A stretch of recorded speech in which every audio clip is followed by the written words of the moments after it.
অসময়ে যাদের চুল পেকে যাচ্ছে, আজকের রেমেডি তাদের জন্য বলতে পারেন। বা চুল সাদা হয়ে গেছে সময়ের আগে, কিছুতেই কালো হচ্ছে না, আর বাজারজাত হেয়ার ডাই ব্যবহার করে করে চুলের অবস্থা আরও খারাপ হয়ে যাচ্ছে।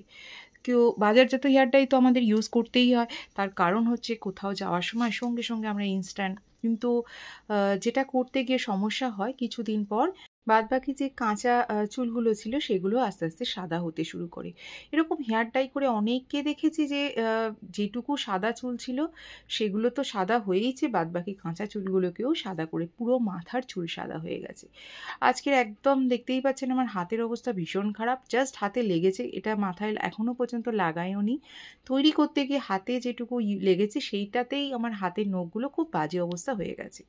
সেই জন্য এই রেমেডি করার সাথে সাথে মাথায় কিন্তু যখন লাগাবেন অবশ্যই গ্লাভস পরে নেবেন। এই যে এবার দেখুন আমি বেশ কিছুটা পরিমাণে বেদানার খোসা নিয়েছি। বেদানার খোসা আমরা দেখতেই পাই যে বেদানা খাওয়ার পরে খোসাগুলোকে আমরা ফেলে দিই, কিন্তু বেদানার খোসার মধ্যে প্রচুর পরিমাণে অ্যান্টিঅক্সিডেন্ট থাকে আর আমাদের চুল কালো করতে সাহায্য করে।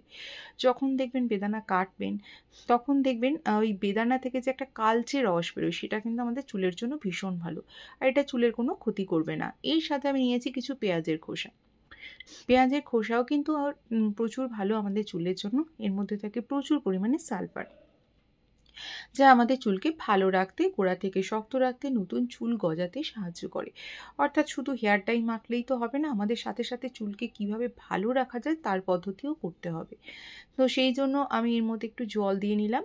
এই জলের পরিমাণটা আমি এই ধরুন 1 গ্লাসের মতো নিয়েছি, আর এখানে একটার মতো বেদানার খোসা রয়েছে। তো বেদানা শরীরের জন্য ভীষণই ভালো। বেদানা খাওয়ার পরে আমরা তো খোসা ফেলে দিই, পারলে বেদানার খোসা একটু শুকিয়ে রেখে দেবেন, তাহলে বিভিন্ন রেমেডি অনেক সময় ইজিলি করতে পারবেন। সব সময় তো খোসা থাকে না। তো এবার জল দিয়ে আমি এটাকে রেখে দিচ্ছি কিছুক্ষণের জন্য। আমি এখানে 1 ঘন্টার মতো রেখেছিলাম, আপনারা চাইলে এটা সারা রাতের জন্য রাখতে পারেন। আর একটা কথা বলতে ভুলে গেছি, সেটা হচ্ছে এটা অবশ্যই লোহার কড়াইতে করবেন। লোহার কড়াইতে করলেই সবথেকে ভালো রেজাল্ট পাবেন। তো এবার 1 ঘন্টার মতো রাখার পরে আমি এটাকে গ্যাসে বসিয়ে দিয়েছি, আর এর সাথে আমি একটু শুকনো কমলা লেবুর খোসা অ্যাড করছি।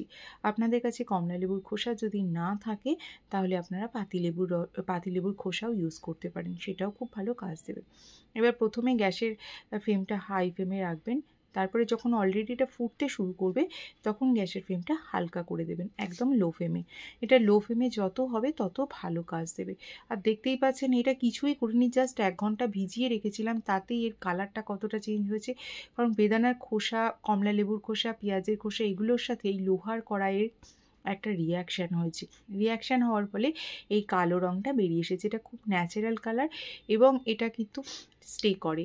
কিছু কিছু রঙ কিন্তু একদম স্টে করে না, কিন্তু এটা এইরকমভাবে যদি কন্টিনিউ মাখতে থাকে তাহলে চুল কিন্তু আস্তে আস্তে কালো হবে। তবে হ্যাঁ, যাদের বয়স হয়ে গেছে, চুল একদম সাদা হয়ে গেছে, তাদের ক্ষেত্রে এই রেমেডি কতটা কাজ করবে একটু সন্দেহের ব্যাপার। কিন্তু যাদের বাচ্চাদের অনেক সময় অনেক বাচ্চাদের এখন দেখবেন চুল সময়ের আগে পেকে যাচ্ছে, তাদের ক্ষেত্রে কিন্তু এই রেমেডি খুব ভালো কাজ দেবে। এবার জল যখন ফুটতে শুরু করেছে আমি আঁচটাকে একদম কমিয়ে দিয়েছি। এবার এটাকে খুব ভালো করে ফুটতে দেবো। এর সাথে আপনারা চাইলে একটু চা পাতার গুঁড়ো দিতে পারেন, একটু মেথি দিতে পারেন, যেগুলো চুলের জন্য ভালো। আমি আজকে কিছুই ইউজ করিনি, আমি শুধু এই 3টে উপাদান দিয়েই আজকে একটা হেয়ার ডাই বানিয়ে দেখাচ্ছি। তো যত ফুটছে ততই দেখতে পাচ্ছেন এর কালারটা কতটা চেঞ্জ হয়ে যাচ্ছে। এটা কিন্তু চুলের জন্য ভীষণ খুব খুব উপকারী। আর এটা আপনারা তৈরি করে 1 সপ্তাহের জন্য স্টোর করেও রেখে দিতে পারবেন। তো এটা অলরেডি আমার হাফ হয়ে গেছে। যখন দেখবেন 1 গ্লাস জল ফুটে একদম হাফ হয়ে এসছে তখন আমি এটাকে বন্ধ করে দিলাম, অর্থাৎ হাফ গ্লাস হয়ে গেল। এটাকে এই অবস্থাতেই রেখে দেবো, এটাকে ঠান্ডা করব। এবার একটু ঠান্ডা হয়েছে, এখনও খুব ভালো ঠান্ডা হয়নি, কিন্তু যেহেতু আপনাদেরকে দেখানোর জন্য আর আমার এখন মাথায় লাগাতে হবে সেই জন্য আমি দেখাচ্ছি। দেখতেই পাচ্ছেন এর কালার কতটা চেঞ্জ হয়ে গেছে। এটা যদি একদিন রাখা যায় এই অবস্থায় তাহলে এর কালার আরও চেঞ্জ হয়ে যাবে। যাই হোক, আমি এই অবস্থাতে এবার এটাকে আলাদা একটা বাটিতে ছেঁকে নিচ্ছি। ছেঁকে নিলে সব থেকে ভালো হয়, কিন্তু আমি চামচে করেই আলাদা করে জলটা কাটিয়ে নিচ্ছি। আপনারা কিন্তু অবশ্যই ছেঁকে নেবেন ছাঁকনির সাহায্যে। এবার এই জলটা আপনারা কিভাবে মাখবেন? এই জলটা ভীষণ ভালো চুলের জন্য। চুলকে গোড়া থেকে কালো রাখতে, শক্ত রাখতে সাহায্য করবে, চুল পড়া বন্ধ করতেও সাহায্য করবে। আবার যেহেতু আমাদের এখানে কমলা লেবুর খোসা আছে সেহেতু মাথায় খুশকি দূর করতেও সাহায্য করবে।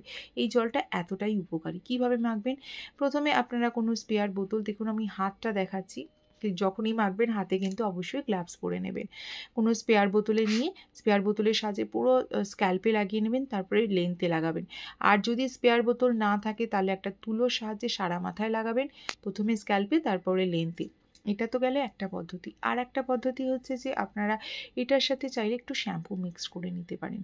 শ্যাম্পু মিক্স করে নিয়ে সেই শ্যাম্পুটা দিয়ে এই জলটা লাগানোর পরে আপনারা ঘন্টাখানেক তো রাখতেই হবে, যদি বেশিও রাখেন কোনো অসুবিধা হবে না। 1 ঘন্টা পরে এই জলের মধ্যে একটু শ্যাম্পু মিশিয়ে নিয়ে শ্যাম্পু করবেন, তারপর হালকা হাতে রাফ করে ধুয়ে নেবেন, দেখবেন চুল কত সুন্দর হয়ে গেছে। এটা একটা পদ্ধতি। তাছাড়াও আপনারা যেটা করতে পারেন, এই জলের সাথে মেহেন্দি বা হেনা গুলে আপনারা গুলে নিলেন, তারপরে মাথায় 3 থেকে 4 ঘন্টা রেখে দেবেন।